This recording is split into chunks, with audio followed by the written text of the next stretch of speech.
सुरेश गोपी जी,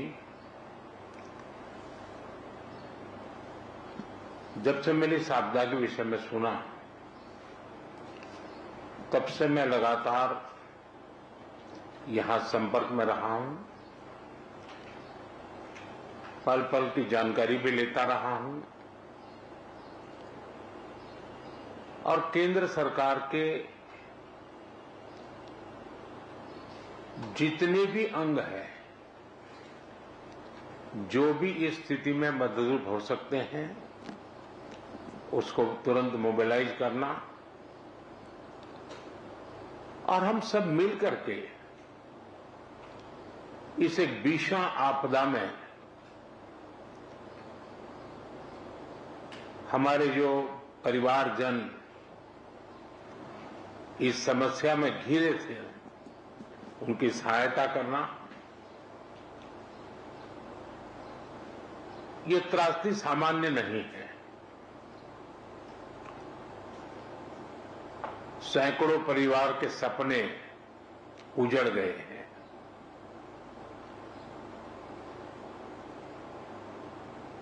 और प्रकृति ने अपना जो रौद्र रूप दिखाया, मैंने वहां जाकर के परिस्थिति को देखा है। मैं रिलीफ कैंप में भी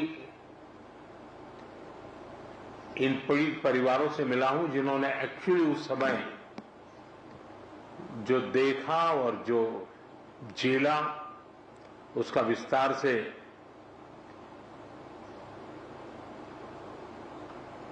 पूरा विवरण मैंने उनसे सुना है। मैं अस्पताल में भी उन सभी मरीज से मिला हूं जो इस आपदा के कारण अनेक प्रकार की चोट के कारण बहुत ही मुसीबत का समय बिता रहे हैं।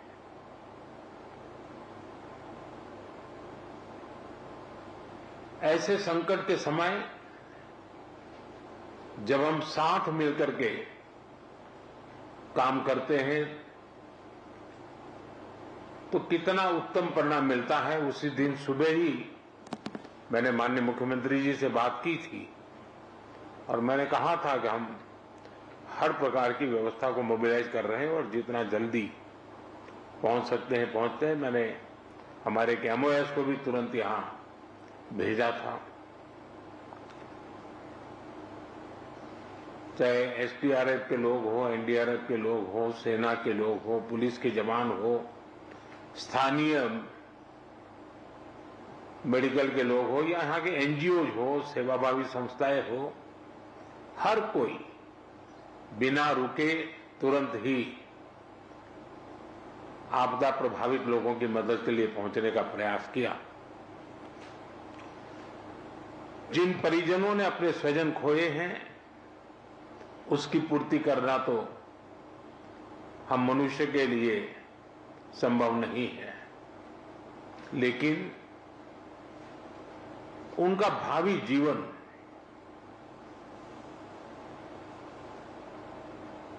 उनके सपने चूर चूर न हो जाए, ये हम सबका सामूहिक दायित्व है। और भारत सरकार और देश इस संकट की घड़ी में यहां के पीड़ितों के साथ है।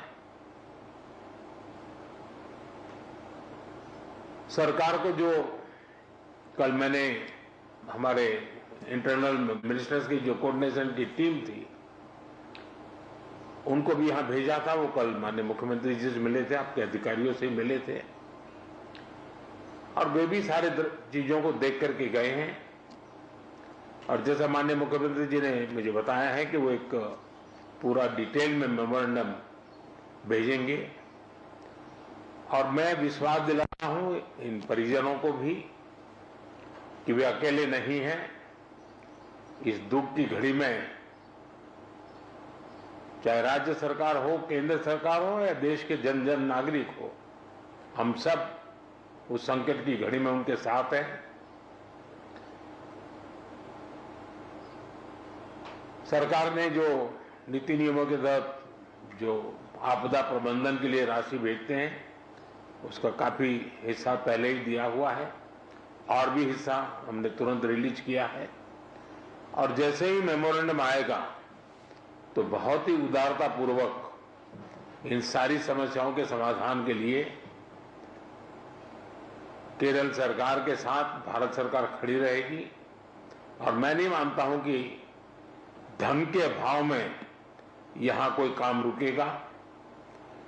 जहां तक जानहानि हुई है, हमारे लिए इन परिजनों को फिर से एक बार, क्योंकि छोटे बच्चे हैं, परिवार में सब कुछ खो चुके हैं, इनके लिए एक लंबे समय की योजना हम लोगों को बनानी होगी।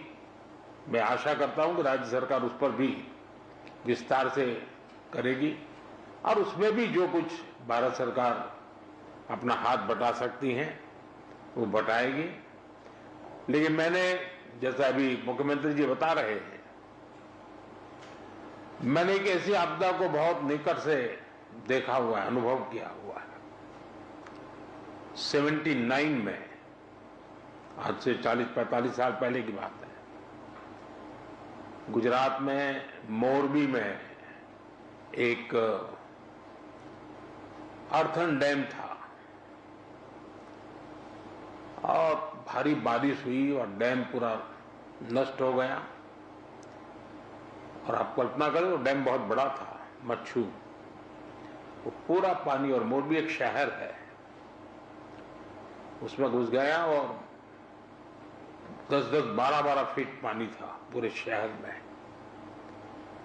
2500 से ज्यादा लोग उसमें मृत्यु हुई थी। और वो भी मिट्टी का डैम था, तो पूरी मिट्टी पूरे हर घर में, मैंने उसको करीब 6 महीने वहां रहा था, एक वॉलेंटियर के रूप में उस समय मैं काम करता था। और मैंने मड़ के बीच जो समस्याएं पैदा कैसी होती हैं, उसमें किस प्रकार से मुसीबतें झेलनी पड़ती है, उसको बराबर मैंने उसको, क्योंकि वॉलेंटियर के रूप में मैंने काम किया है तो मुझे पता है। तो मैं भी अंदाज कर सकता हूं कि जिस समय ये परिवार मड़ में बह रहे होंगे, तब वो कितनी बड़ी कठिन परिस्थिति रही होगी। और उसमें भी जब कुछ लोग जान बचा करके निकले हैं, उनको देख करके लग रहा है कि ईश्वर ने कैसे उनकी कृपा की, उनको बचा लिया है। तो मैं इन परिस्थिति को भली भांति अनुमान लगा सकता हूं। और मैं आपको विश्वास दिलाता हूं कि देश और भारत सरकार कोई भी कसर नहीं छोड़ेगी। जितनी डिटेल आपकी आएगी, चाहे आवास की बात हो, चाहे स्कूल बनाने की बात हो, चाहे रोड के इंफ्रास्ट्रक्चर का काम हो, इन बच्चों के भविष्य के लिए कुछ व्यवस्थाएं करने की बात हो, जैसे ही डिटेल बन करके आपकी तरफ से आएगी, हमारी तरफ से पूरा सहयोग रहेगा, ये मैं आपको विश्वास दिलाता हूं। और मैंने स्वयं ने, मन मेरा भारी था, क्योंकि, लेकिन मैं नहीं चाहता कि मेरा आने के कारण यहाँ के रेस्क्यू ऑपरेशन और रिलीफ एक्टिविटी में कोई रुकावटें हो। लेकिन आज मैंने पूरे विस्तार से सारी चीजों को देखा है। और जब फर्स्ट